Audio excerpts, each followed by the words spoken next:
Hi, ഞാൻ സ്നേഹ. SL ടോക്സിലേക്ക് എല്ലാവർക്കും സ്വാഗതം.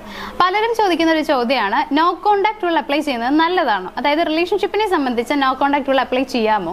അങ്ങനെ ചെയ്ത് കഴിഞ്ഞാൽ റിലേഷൻഷിപ്പിൽ എന്തെങ്കിലും പ്രശ്നങ്ങൾ വരുമോ, അല്ലെങ്കിൽ അത് പല പ്രോബ്ലംസിനുള്ള സൊല്യൂഷൻ ആയിട്ട് മാറുമോ, അല്ലെങ്കിൽ ഇതുകൊണ്ടുള്ള ഗുണങ്ങൾ എന്തൊക്കെയാണ്? ഇങ്ങനെ ഒരുപാട് ക്വസ്റ്റ്യൻസ് വരാറുണ്ട്.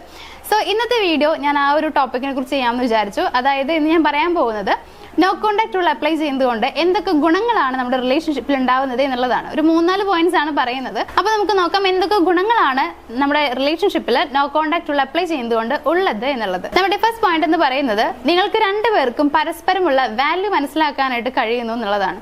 അതായത് ഈ ഒരു നോ കോണ്ടാക്ട് റൂൾ അപ്ലൈ ചെയ്യുന്ന ആ ഒരു ടൈമിൽ നിങ്ങൾ പരസ്പരം വിളിക്കുന്നുണ്ടാവില്ല, മെസ്സേജ് ഉണ്ടാവില്ല, യാതൊരു കോണ്ടാക്റ്റും ഇല്ലാതിരിക്കുന്ന ഒരു ടൈം ആയിരിക്കും.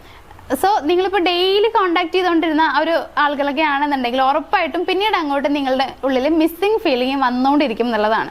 നല്ല രീതിയിൽ നിങ്ങൾ മിസ് ചെയ്തുകൊണ്ടിരിക്കും. അവരെയും മിസ് ചെയ്യുന്നുണ്ടാവും, അതേസമയം അവർ നിങ്ങളെയും മിസ് ചെയ്യുന്നുണ്ടായിരിക്കും എന്നുള്ളതാണ്.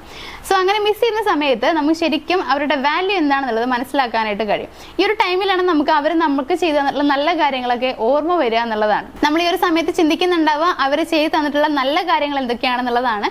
അതേപോലെ തമ്മിലുണ്ടായ വഴക്കും കാര്യങ്ങളൊക്കെ ചിന്തിക്കുമെങ്കിലും ഇത്തരത്തിൽ നല്ല കാര്യങ്ങൾ കൂടി നമ്മൾ ആലോചിക്കുക എന്നുള്ളതാണ്. മാത്രമല്ല നമ്മുടെ മൈൻഡിന്, നമ്മുടെ ബ്രെയിൻ ഒരു പ്രത്യേകതയുണ്ട്. ഇങ്ങനെ നമ്മൾ രണ്ടുപേരും തമ്മിൽ തെറ്റിയിരിക്കുന്ന ആ ഒരു ടൈമിലൊക്കെ ഏറ്റവും കൂടുതൽ നമ്മുടെ മനസ്സിലേക്ക് വരുന്നുണ്ടാവുക അവരെ കുറിച്ചുള്ള നല്ല ചിന്തകളായിരിക്കും എന്നുള്ളതാണ്. സോ ഇങ്ങനെ വരുമ്പോൾ ഓട്ടോമാറ്റിക്കലി നമ്മൾ അവരെ മിസ് ചെയ്തുകൊണ്ടിരിക്കും എന്നുള്ളതാണ്. സോ അങ്ങനെ മിസ് ചെയ്യുമ്പോൾ ആ വാല്യൂ കൂടിക്കൊണ്ടേയിരിക്കും. അതേപോലെ അവരുടെ വാല്യൂ എന്താണ്, നമ്മുടെ റിലേഷൻഷിപ്പിൽ അവർക്കുണ്ടായിരുന്ന വാല്യൂ എന്താണെന്നുള്ളത് കൃത്യമായിട്ട് നമുക്ക് അറിയാനായിട്ട് കഴിയുന്നുള്ളതാണ്. സോ ഈ ഒരു നോ കോണ്ടാക്ട് റൂളിലൂടെ ചിലപ്പോൾ നിങ്ങൾ പരസ്പരം വാല്യൂ കൊടുക്കാത്ത ആളുകളൊക്കെ ആയിരുന്നിരിക്കാം, എങ്കിൽ പോലും എന്താണ് നിങ്ങളുടെ വാല്യൂ, അല്ലെങ്കിൽ നിങ്ങളുടെ വാല്യൂ എത്രത്തോളമാണ് എന്നുള്ളത് കൃത്യമായിട്ട് പരസ്പരം മനസ്സിലാക്കാനായിട്ട് കഴിയുന്നതാണ്. ഇനി നമ്മുടെ രണ്ടാമത്തെ ഗുണം എന്ന് പറയുന്നത്, ആരാണ് നിങ്ങൾ യഥാർത്ഥ തെറ്റുകാരെ എന്നുള്ളതും നിങ്ങൾക്ക് രണ്ടുപേർക്കും അറിയാനായിട്ട് കഴിയും.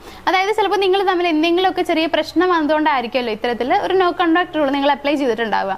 സോ അങ്ങനെ വരുന്ന സമയത്ത് എന്താണ് ശരിക്കുമുള്ള പ്രശ്നം, അല്ലെങ്കിൽ ആരാണ് യഥാർത്ഥമായിട്ട് ഇവിടെ തെറ്റ് ചെയ്തിട്ടുള്ളത് എന്നുള്ളത് നിങ്ങൾ ആലോചിച്ച് മനസ്സിലാക്കാനുള്ള ടൈം നിങ്ങൾക്ക് കിട്ടുന്നുണ്ട്.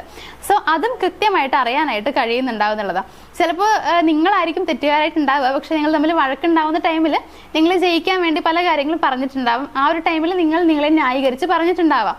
അപ്പോൾ ആ ഒരു ടൈമിൽ ചിലപ്പോൾ നിങ്ങളായിരിക്കും നിങ്ങളുടെ മനസ്സിൽ തെറ്റ് ചെയ്യാത്ത യഥാർത്ഥമായിട്ടുള്ള ഒരു പേഴ്സൺ ആയിട്ടുണ്ടാവുക. പക്ഷേ ശരിക്കും ഒന്ന് ഇരുത്തി ചിന്തിച്ചു കഴിഞ്ഞാൽ നിങ്ങളാണ് തെറ്റുകാരെന്നുള്ളത് നിങ്ങൾക്ക് മനസ്സിലാവും എന്നുള്ളതാണ്.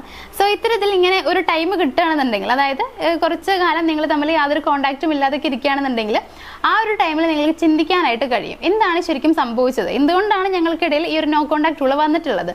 അപ്പോൾ ഇവിടെ ശരിക്കും തെറ്റ് ചെയ്തത് ആരാണ്? ഇനിയിപ്പോൾ നിങ്ങളാണെന്നുണ്ടെങ്കിൽ നിങ്ങൾക്ക് ക്ഷമ ചോദിക്കാനുള്ള ഒരു സിറ്റുവേഷൻ കൂടിയായിട്ട് അവിടെ മാറുകയാണ് ചെയ്യുന്നത്. സോ നിങ്ങളുടെ റിലേഷൻഷിപ്പിൽ പ്രശ്നങ്ങൾ വരുന്നതിന്റെ യഥാർത്ഥ കാരണക്കാർ ആരാണ് എന്നുള്ളത് നിങ്ങൾക്ക് ഈ ഒരു ടൈമിൽ മനസ്സിലാക്കാനായിട്ട് കഴിയും എന്നുള്ളതാണ്. ഇനി നമ്മുടെ തേർഡ് പോയിന്റ് എന്ന് പറയുന്നത്, ഈ ഒരു നോ കോണ്ടാക്ട് ടൈമിൽ തന്നെ നിങ്ങളുടെ സെൽഫ് ഗ്രോത്തിന് നിങ്ങൾ കുറച്ചുകൂടി ശ്രദ്ധിക്കാനായിട്ട് കഴിയും എന്നുള്ളതാണ്. ഈ സെൽഫ് കെയർ ഒക്കെ നിങ്ങൾക്ക് നന്നായിട്ട് ചെയ്യാനായിട്ട് കഴിയുന്നുണ്ടാവും. ചില ആളുകൾക്ക് ഒരു പ്രത്യേകതയുണ്ട്, ഈ ഒരു നോ കോണ്ടാക്ട് റൂളൊക്കെ അപ്ലൈ ചെയ്തുകൊണ്ടിരിക്കുന്ന ആ ഒരു ടൈമിൽ ഇവർ വിചാരിക്കുന്നുണ്ടാവും, ഞാൻ ഇനി അവനെ കാണാൻ പോകും അല്ലെങ്കിൽ അവളെ കാണാൻ പോകുമ്പോൾ ഞെട്ടിക്കും, മീൻസ് ഞാൻ നല്ല രീതിയിൽ മാറിയിട്ടുണ്ടാവും, കുറച്ച് മോഡേൺ ആവും, അല്ലെങ്കിൽ എൻ്റെ ഹെയർ ഒക്കെ ഞാൻ കട്ട് ചെയ്യും, എൻ്റെ സ്കിന്നൊക്കെ ഞാൻ കുറച്ചുകൂടി ശ്രദ്ധിക്കാൻ തുടങ്ങും, ഇങ്ങനെയൊക്കെ വിചാരിക്കുന്ന കുറേ പേരുണ്ട് എന്നുള്ളതാണ്. അതായത് ഇനി നെക്സ്റ്റ് ടൈം അവരെ മീറ്റ് ചെയ്യാൻ പോകുന്ന സമയത്ത് ആളെന്നെ കാണുമ്പോൾ ഞെട്ടണം, കുറച്ചുകൂടി അട്രാക്റ്റഡ് ആവണം എന്നൊക്കെ നമ്മൾ വിചാരിക്കാറുണ്ട്. അവിടെ നമ്മൾ എന്താ ചെയ്യുന്നത് വെച്ച് കഴിഞ്ഞാൽ നമ്മൾ സെൽഫ് ഗ്രോത്തിന് ഇമ്പോർട്ടൻസ് കൊടുക്കുകയാണ് ചെയ്യുന്നത്. അതായത് നമ്മൾ സെൽഫ് കെയർ നല്ല രീതിയിൽ ചെയ്യും എന്നുള്ളതാണ്. സോ ഇങ്ങനെ ഒരു ടൈം വരികയാണെന്നുണ്ടെങ്കിൽ, അതായത് ഈ ഒരു നോ കോണ്ടാക്ട് റൂളിൻ്റെ ഒരു ടൈം വരികയാണെന്നുണ്ടെങ്കിൽ നമ്മൾക്ക് നമ്മളെ തന്നെ ശ്രദ്ധിക്കാനായിട്ട് കഴിയുന്നു എന്നുള്ളതാണ്. കുറെ ടൈം നമുക്ക് വേണ്ടിയിട്ട് തന്നെ ഇൻവെസ്റ്റ് ചെയ്യാനായിട്ട് കഴിയും. അപ്പോൾ ഇത്തരത്തിൽ നമുക്ക് സെൽഫ് കെയർ ചെയ്യാനായിട്ടും സെൽഫ് ലവ് ചെയ്യാനുമായിട്ടുള്ള ഒരു ടൈം നമുക്ക് അവിടെ കിട്ടുകയാണ് ചെയ്യുന്നത്. ഇനി നമ്മുടെ ലാസ്റ്റ് പോയിന്റ് എന്ന് പറയുന്നത്, റിലേഷൻഷിപ്പ് ഇനി എങ്ങനെയാണ് മുന്നോട്ട് കൊണ്ടുപോകേണ്ടത് എന്നുള്ളതിനെ കുറിച്ചൊരു കൃത്യമായ ധാരണ നിങ്ങൾക്ക് കിട്ടും എന്നുള്ളതാണ്. അതായത് ഇപ്പോൾ കുറെ പ്രശ്നങ്ങളൊക്കെ സംഭവിച്ചു കഴിഞ്ഞു, ഇതുവരെ എന്തൊക്കെയാണ് നിങ്ങൾ തമ്മിൽ ഉണ്ടായിട്ടുള്ള പ്രശ്നങ്ങൾ, അല്ലെങ്കിൽ അതിന്റെ കാരണങ്ങൾ എന്തൊക്കെയാണ്, അപ്പൊ ഇനി എങ്ങനെയാണ് മുന്നോട്ട് കൊണ്ടുപോകേണ്ടത്, നേരത്തെ കഴിഞ്ഞ പ്രശ്നങ്ങൾ ഉണ്ടാവാതെ ഏത് രീതിയിൽ ഇനി റിലേഷൻഷിപ്പിനെ മുന്നോട്ട് കൊണ്ടുപോകാം, ഈ രീതിയിൽ നിങ്ങൾക്ക് ചിന്തിക്കാനായിട്ട് കഴിയുന്നുണ്ടാവും. അതായത് ഇനി അങ്ങോട്ട് റിലേഷൻഷിപ്പ് മെച്ചപ്പെടുത്താൻ വേണ്ടിയിട്ട് കുറെ കാര്യങ്ങൾ നിങ്ങൾക്ക് മനസ്സിൽ പ്ലാൻ ചെയ്യാൻ കഴിയും എന്നുള്ളതാണ്.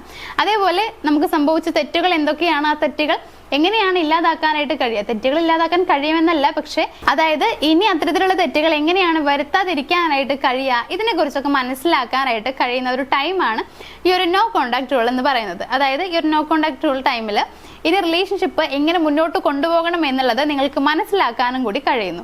അപ്പോൾ ഈ ഒരു 4 കാര്യങ്ങളാണ് ഇന്നത്തെ ഈ ഒരു വീഡിയോയിൽ പറയുന്നത്. അപ്പോൾ നിങ്ങൾ വിചാരിക്കുന്നുണ്ടാവും ഇത് മാത്രമാണോ ഉള്ളത് എന്നുള്ളത്. ഒരിക്കലുമല്ല, ഇനിയും കുറേ ഉണ്ട്. പക്ഷേ ഒരു 4 പോയിന്റ്സ് ഇന്നത്തെ ഈ ഒരു വീഡിയോയിൽ പറഞ്ഞു എന്ന് മാത്രം. അപ്പോൾ നമ്മുടെ വീഡിയോ എല്ലാവർക്കും മനസ്സിലായിട്ടുണ്ടാവും എന്ന് വിചാരിക്കുന്നു. വീഡിയോ ഇഷ്ടമായെങ്കിൽ, വീഡിയോ മനസ്സിലായി എന്നുണ്ടെങ്കിൽ വീഡിയോ ഒന്ന് ലൈക്ക് ചെയ്യുക, ഷെയർ ചെയ്യുക, ചാനലൊന്ന് സബ്സ്ക്രൈബ് ചെയ്യുക. മറ്റൊരു വീഡിയോ ആയിട്ട് കാണുന്നത് വരെ താങ്ക് യു.